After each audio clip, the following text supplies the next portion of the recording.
I've not had a good week. I'm not gonna lie, it's not been great. And then this game comes around, which will provide never-ending levels of nerves and stress and everything that comes with this game. Notts versus Chesterfield always seems to deliver. It has done over recent years. It's always been good entertainment for the neutral, not for the nerves of us fans. But yeah, the reason why I'm a bit pessimistic heading into today's game, and like it was for the original game before it got postponed, was for a few reasons. Firstly, our record at their ground isn't great. It never has been. And secondly, we just never seem to do it in these sort of games away from home. Whether it be against a promotion rival or a local rival, or in this case today, both. We just never seem to turn up. We seem to buckle under the pressure, and we just never seem to, we just don't play the game. We play the occasion rather than the game itself. And it's something that needs to change, and hopefully, with Luke Williams, with this team, things will change today, because both sides enter this one with contrasting form, and we really need to win. We really need to keep up this run of form. We just need to keep going, because this promotion race is relentless. Come on, Notts, come on, you pies, let's do this. I'm just waiting for the team to come out now. The lane's literally just around there as well. Quite a long walk to the ground. Quite a lot of Notts fans here already. Yeah, I know, I was going to say, there's quite a few Notts fans here already. That said, there's not much animosity between these two teams. It's just because of recent circumstances and promotion rivals and social media.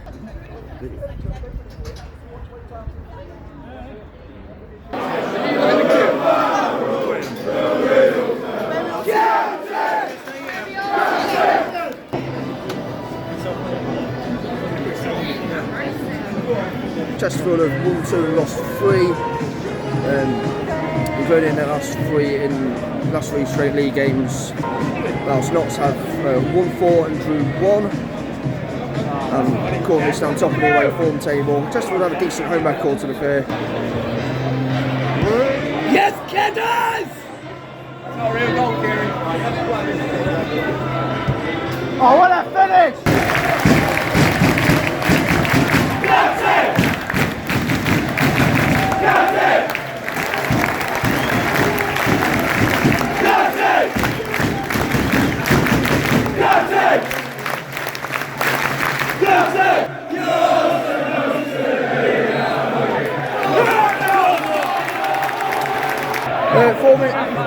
Almost 5 minutes in and Warley had a chance. Langstaff, mistake by the Chesterfield defender. Langstaff was in, he got there out of Coverland, but I think it was Grimes who played it off the line. The ball ran really slowly after Langstaff toe poked it. It was so slow, almost trickling over the line, and Grimes got there.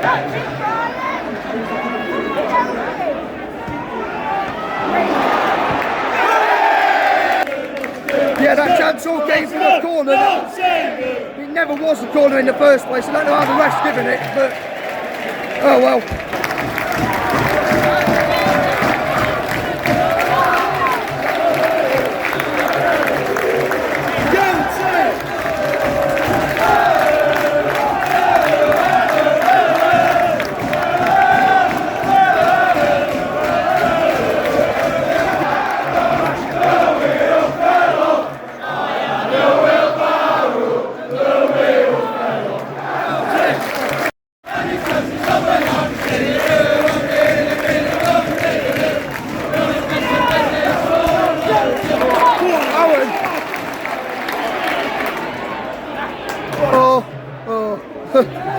Chesterfield have been on top, to be fair, but then one long ball, one stroke of genius, Macca Langstaff. Just over 5 minutes to half time, it's still 1-0 Notts.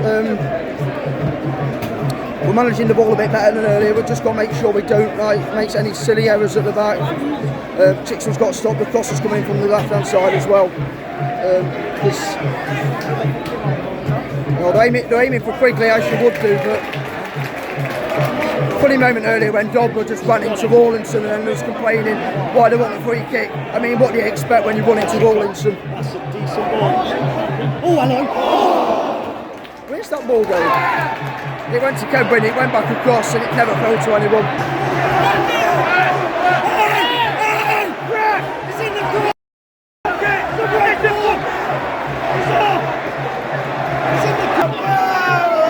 What is Aidan Baldwin doing there? 45th minute, clear it, just get rid. They score from the resulting corner. Let ourselves down at the end of the half. Stupid decision making. We let the ball bounce in the box and we had it under control as well. We had the game under control. Chesterfield are dangerous, yes, but we had the game under control. And then we make a silly decision. It's all down to us, that goal. Slocum, good assist. Akinova's been good for Chesterfield. We need to step it up a bit more. Where to, get at it. The man's needs to get at Horton a bit more down that left. Mack over the top. Mack has got that over the top against Grimes.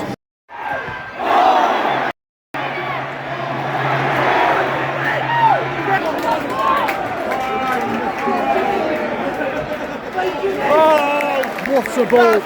Scottish Prince! My Scottish Prince! Go on, Chico! Nice pass, nice pass.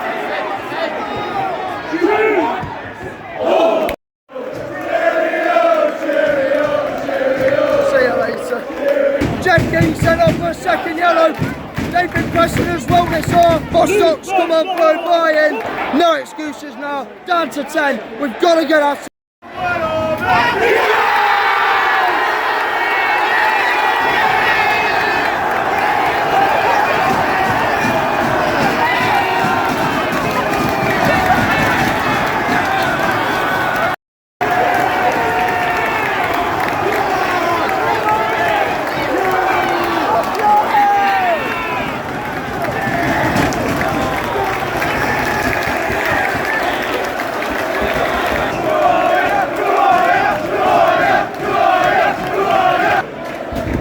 This is too nerve-wracking. I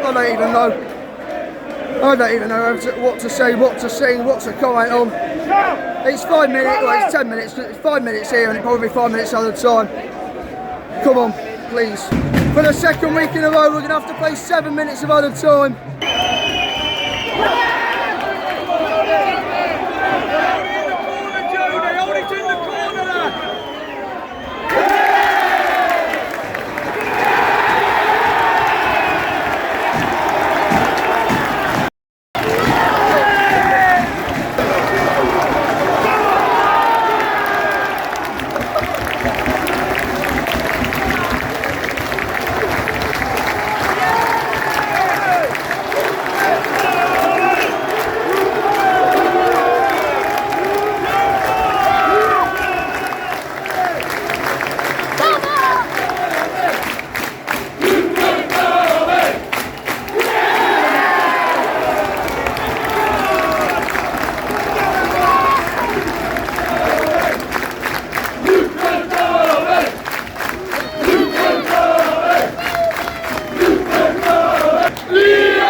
Right, a few things. Firstly, it's now Sunday and I'm doing the outro. I did do an intro last night after I got back, but I don't feel like I covered everything, to be honest, and I felt like it would be a bit weird if I did if I put half of the outro from yesterday in and then half of the outro from today in as well. It just wouldn't seem right. And also, if you can hear a humming in the background, it's my PC because I'm currently editing this vlog as well. But yes, massive victory, huge win. You can't put into context how big a win that could be come the end of the season. Chesterfield have got a pretty good home record as well, and we've gone and won there. For the third successive game, we've now won back-to-back games where we've had to dig in and get a result. We did it at Solihull, we did it at Torquay, and now we've done it at Chesterfield. This title race is going to the very end, and these lads want it. They want it more than anything. You know, the passion and the emotion that came out at the end of the game. They love this club, and I really hope they get their just rewards with promotion at the end of the season, because they deserve it. They have been incredible for us this season so far. Of course, we made it hard for ourselves. It wouldn't be nuts if we didn't make it hard for ourselves. We wouldn't have won that game last season. But this season, it's a different mentality.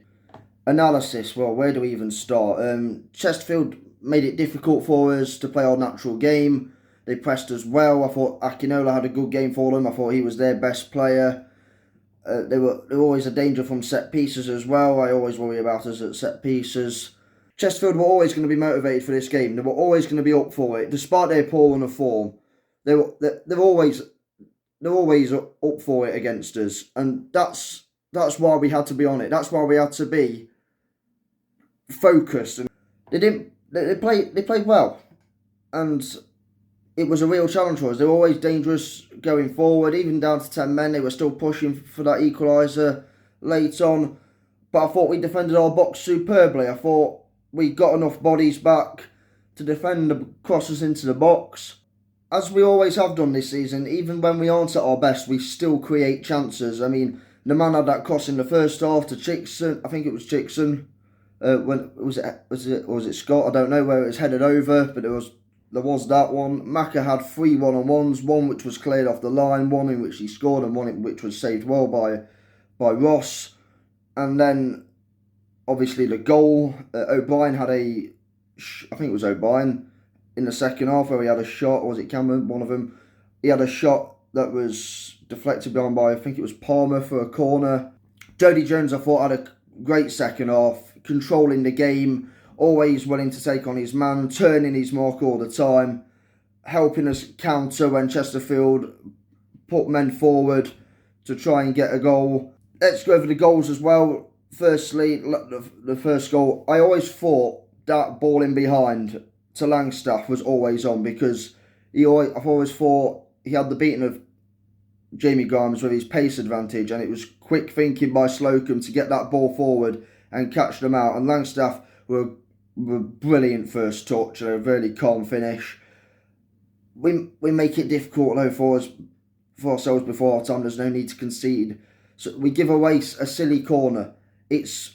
We're 3 minutes into stoppage time at the end of the first half, and we give away a silly corner. Just get rid of it. And we don't mark up correctly from the corner. It bounces through and it's scrambled in. Chesterfield started well second half, putting pressure on us, but we rode the storm and we started to come into it a bit more afterwards. We had our own chances, like I said. And then Jeff King, you can't give the referee a decision to make. He goes into a challenge on Kevin Scott and gets a second yellow card.